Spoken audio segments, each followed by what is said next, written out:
Escala en París, Braulio Moro. Bienvenidos a Escala en París, una emisión de Radio Francia Internacional en colaboración con France 24 en español. Estos últimos meses, en América Latina y notablemente al sur del subcontinente, se han vivido una serie de protestas sociales dirigidas por amplios sectores de la población descontentas con lo que está sucediendo y las políticas que están desarrollando sus gobiernos. Aunque los motivos de estas protestas tienen un origen común, pareciera que existe un hilo conductor que explica el descontento de la población con sus gobiernos. Gran conocedor de la situación de América Latina, el Centro de Desarrollo de la Organización para la Cooperación y el Desarrollo Económico, la OCDE, sigue paso a paso la situación y la evolución de esos países de América Latina. Es por eso que hoy saludamos aquí en nuestro estudio a Mario Pezzini, director del Centro de Desarrollo de la OCDE. Mario, bienvenido a esta Escala en París. Gracias, buenos días. Mario, países como Ecuador, como Colombia, Argentina y sobre todo Chile han sido en meses recientes escenario de una serie de protestas sociales muy considerables que implican a amplios sectores de la población, cuando no a la mayoría de la población. ¿Hay un denominador común en este tipo de protestas que explique que ahora se están surgiendo como tal? Bueno, las lentes del economista desafortunadamente no nos han ayudado por identificar este punto común. No es la primera vez. En el caso de Túnez, por ejemplo, o Tailandia, cuando haya habido movimiento social importante, los resultados económicos no mostraban una turbulencia particular. Entonces no es para allá que debemos buscar los elementos de explicación de este fenómeno. Claro, el tasso de crecimiento es muy bajo, es un poco menos bajo que después de la crisis del 2008, pero en verdad la tensión viene de otra cosa. Muchos hablan de desigualdades, por supuesto, o se habla también de servicios que no son al nivel que la gente espera. Yo pienso que la verdadera explicación del hecho que hoy explode la protesta es una frustración. Se han habido tasas de crecimiento en el pasado un poco mejor, la renta ha aumentado en promedio en los países, se ha creado una clase media, como la vemos nombrada, pero esta clase media se ve vulnerable e en segundo lugar no ve el Estado ofrecer servicios como se esperaría de recibir. Esto crea una trampa institucional porque una demanda social no encuentra una respuesta apropiada, entonces la gente empieza a decir quizá pagamos menos impuestos. ¿Por qué? ¿Por qué pagar impuestos a un Estado que no hace su trabajo? Y aquí se entra en una trampa con un efecto multiplicativo. No solo entonces es el problema económico, hay un problema social. Decíamos, ustedes como Centro de Desarrollo de la OCDE tienen en su interior a varios países de América Latina, siguen día con día el pulso de lo que está sucediendo ahí. A la luz de lo que estamos viendo en estos países, ustedes hablarían de que, por lo menos en algunos países, hay una ruptura de lo que ha sido el pacto social. Por supuesto, porque el pacto social es un pacto entre el Estado y los ciudadanos. Si la confianza entre los dos actores se reduce, el pacto se rompe. Y efectivamente, cuando miramos alguna investigación, observamos que el 55% de la población piensa que no tiene sentido o que puede justificarse el hecho de no pagar impuestos. Un 25% de la población está satisfecho con los servicios de sanidad y de salud. Entonces se ha rompido un contrato fundamental por la vida social. ¿Y cómo repararlo? Este es el punto.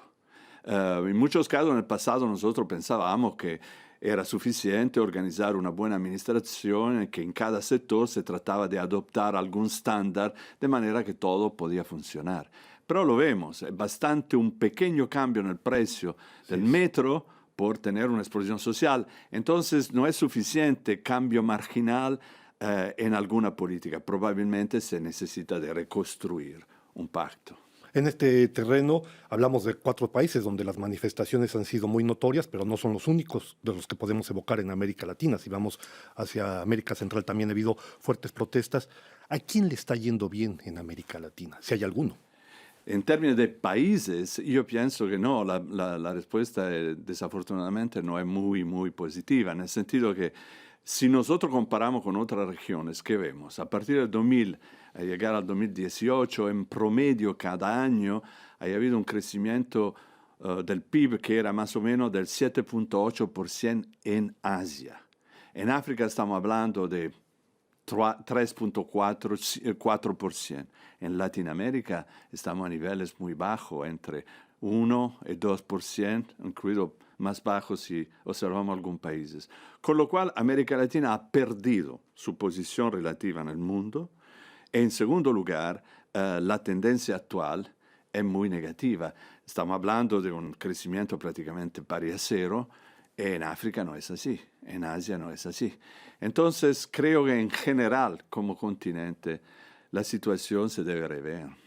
A la luz de lo que usted me dice, implica que, dijéramos, la situación tiende a agravarse en el sentido de que hay mayor brecha, la brecha se abre con los países de Asia, con la competencia de África, pero al mismo tiempo con un bajo crecimiento de América Latina. Por supuesto, América Latina se enfrenta a un problema estructural que es el tipo de especialización productiva, en muchos casos basada sus recursos naturales, en una fase en la cual los precios de los recursos salen porque hay un shock en la economía mundial, que es la aparición de China y la demanda fuerte que China aporta.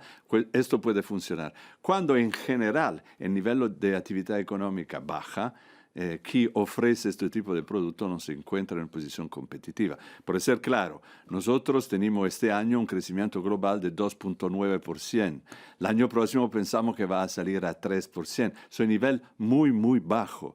Y si contamos el comercio internacional, bueno, este año va a aumentar de 0.7%. Marginal. Habíamos tenido aumento de 10%. En este caso el comercio ayudaba. Ahora con estos niveles no ayuda. Entonces todo se concentra sobre la situación existente. No podemos esperar grandes impulsiones que vienen de fuera. Mario, entre el 2010 y el 2015 vimos que en América Latina se logró bajar el nivel de pobreza, dejando de lado los casos extremos de Venezuela, evidentemente, o más recientemente en el caso de Argentina. Lo que estamos viendo es que la pobreza vuelve a crecer en América Latina. ¿Qué es lo que explica, de manera breve, claro está, el hecho de que sea el subcontinente latinoamericano incapaz de resolver este problema fundamental, de reducir de manera permanente la pobreza? Hace ya algunos años nosotros denunciábamos el hecho que se había formado una clase media, pero que esta clase media era vulnerable. ¿A qué pensábamos? Pensábamos que en el 70% de los casos esta clase media no tiene un coche. Y basta que el trabajo se desplace de 20 kilómetros y uno regresa en la pobreza extrema porque no puede ir cada mañana al trabajo.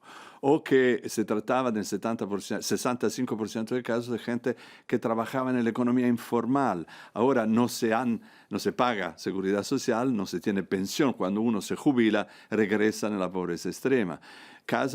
Situaciones donde no hay un sistema de protección social, con lo cual, si uno se enferma en la familia o tiene un divorcio, se regresa en la pobreza extrema. El que estamos viendo es exactamente el que se estaba analizando en el pasado. Esta vulnerabilidad ahora en situación de bajo crecimiento económico se traduce en regreso en la pobreza extrema. Ahora, no habíamos aprovechado del crecimiento económico para crear sistemas de protección social que podían ayudar la gente en situación económica, en situación de bajo crecimiento económico. Entonces también los servicios no responden ahora al besoño de una población que está cayendo en parte. Yo creo que todos los países donde ha habido protestas han llamado nuestra atención, pero hay uno muy en particular, que es el caso de Chile. Como usted lo sabe, las protestas han surgido, usted lo evocaba, por el aumento marginal del precio del transporte, marginal para el gobierno. La población lo vivió de otra manera. Chile fue visto durante años como un modelo de desarrollo, un modelo de logro social, económico. Escondía el hecho de que es el país con mayor desigualdad a nivel de la OCDE, del que él hace parte. Finalmente el rey ha quedado desnudo.